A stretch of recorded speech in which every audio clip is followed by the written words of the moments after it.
یہ سبحان اللہ کہ جس کو بھی ماں سے محبت ہوگی محبت ہوگی اس کے لیے ہی جنت ہوگی قسمت والا ہوتا ہے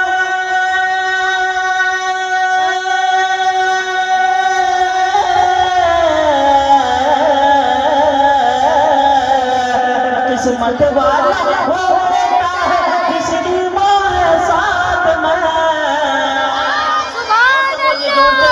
قسمت والا ہوتا ہے جس کی ماں ہے ساتھ میں قسمت والا ہوتا ہے جس کی ماں ہے ساتھ میں جاتا ہے پردیس میں لے کے جاتا ہے پردیس میں لے کے جاتا ہے پردیس میں لے کے جاتا ہے پردیس میں لے کے جو بھی دعائیں ساتھ میں پردیس میں لے کے جاتا ہے پردیس میں لے کے جو بھی دعائیں ساتھ میں اسی کی کمائی میں برکت ہوگی برکت ہوگی برکت ہوگی ہر ماں سے بڑی کیا دولت ہوگی ماں سے بڑی کیا دولت ہوگی جس کو بھی ماں سے محبت ہوگی محبت ہوگی اس کے لیے ہی جنت ہوگی درود پاک پڑھیے اللہم صلی علی سیدنا شفیعنا حبیبنا مولانا محمد الباری صلی اللہ علیہ وسلم علیکہ یا رسول اللہ صلی اللہ علیہ وسلم حضرات محترم ناز شریف کے قبل میں نے جس آیت کریمہ کی تلاوت کرنے کا شرف حاصل کیا ہے اللہ تبارک و تعالی قرآن پاک کے اندر ارشاد فرماتا ہے فَانكِحُوا مَا طَابَ لَكُم مِّنَ النِّسَاءِ مَثْنَىٰ وَثُلَاثَ وَرُبَاعَ اس کا ترجمہ یہ ہوا کہ اللہ تبارک و تعالی ارشاد فرماتا ہے اپنے بندوں سے کہ عورتوں میں جو تجھے پسند آئے جو تجھے اچھی معلوم ہو جو تجھے بھا جائے اس سے تم شادی کرو ایک ایک دو دو تین تین چار چار لیکن حضرات محترم آگے اللہ تبارک و تعالی ارشاد فرماتا ہے کہ اگر ایک وقت میں تم دو شادیاں کر لو گے تین شادیاں کر لو گے چار شادیاں کر لو گے تو تم عدل و انصاف نہ کر سکو گے اور جب تم عدل و انصاف نہ کر سکو گے تو تمہارے لیے جائز نہیں ہے دو شادی کرنا تین شادی کرنا چار شادی کرنا بلکہ تم ایک ہی پر اتفاق کیا کرو ایک ہی شادی کیا کرو حضرات محترم لیکن انسان جو آج کل کے دور میں کوئی دو شادیاں کر لیتا ہے آپ سمجھ لو کہ جو اگر ان دونوں کے درمیان میں اگر ذرہ برابر بھی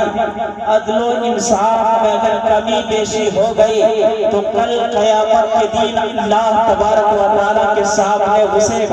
اس سوال کے بارے میں اللہ کے بارگاہ میں اسے جواب دینا ہوگا اس لیے حضرات محترم اللہ تبارک و تعالیٰ آگے روک لگا دیتا ہے کہ تم اگر شادی کرو گے تو عدل و انصاف نہ کر سکو تو تم ایک ہی شادی کرو اور حضرات محترم پیارے آقا صلی اللہ علیہ وسلم ارشاد فرماتے ہیں کہ النکاح من سنتی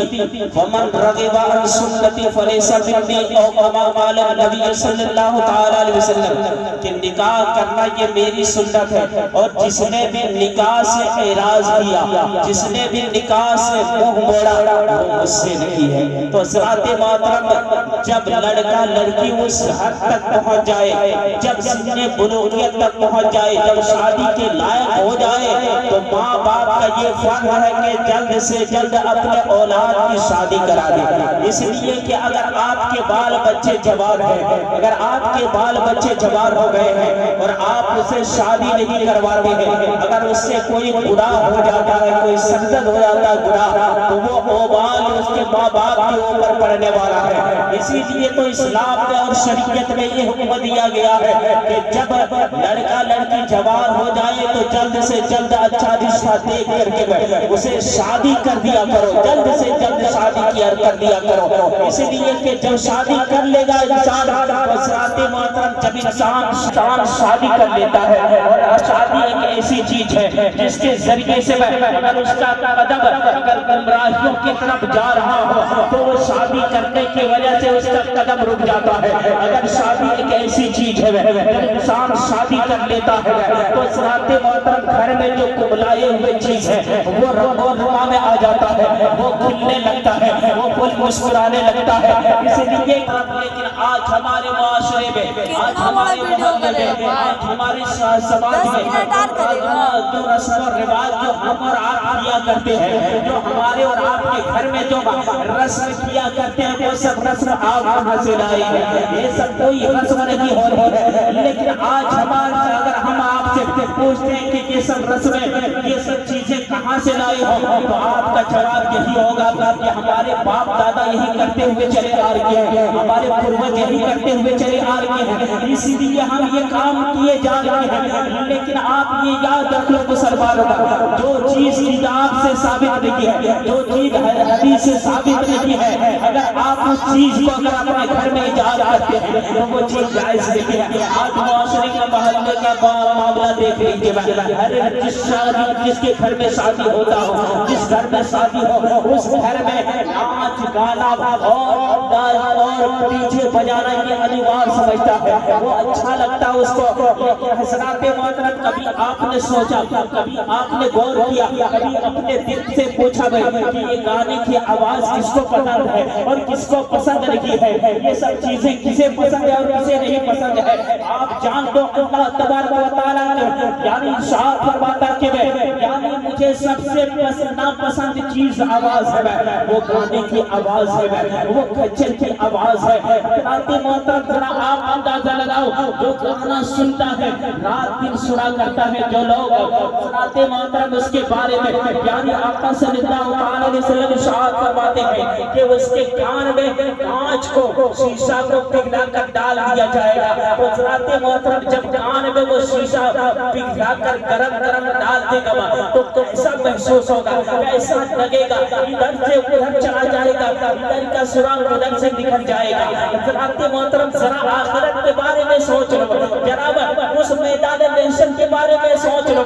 جہاں ایک دن کا 50,000 سال کا ایک دن ہوگا، وہاں دن کٹے گا ہی نہیں کٹے گا۔ تو وہاں کے بارے میں ہمیں اور آپ کو سوچنا ہے، وہاں کے بارے میں غور و فکر کرنی ہے۔ اس لیے کہ سب جانتا ہے کہ جب انسان اس دنیا میں آیا ہے، وہ بچے بھی جانتے ہیں، جوان بھی جانتے ہیں، بوڑھے بھی جانتے ہیں کہ جب اس دنیا میں قدم کوئی رکھ دیا ہے تو اس دنیا میں ہمیشہ قدم رکھنے کے لیے نہیں آیا ہے، بلکہ ایک نہ ایک دن اس دنیا سے اسے جانا ہوگا، اس دنیا کو خیر آباد کرنا ہوگا، اس دنیا کو چھوڑ کر جانا ہوگا، یہ محلات چھوڑ کر جانا ہوگا، یہ تناوت جو درخت دیکھ رہے یہ سب چھوڑ کر ہمیں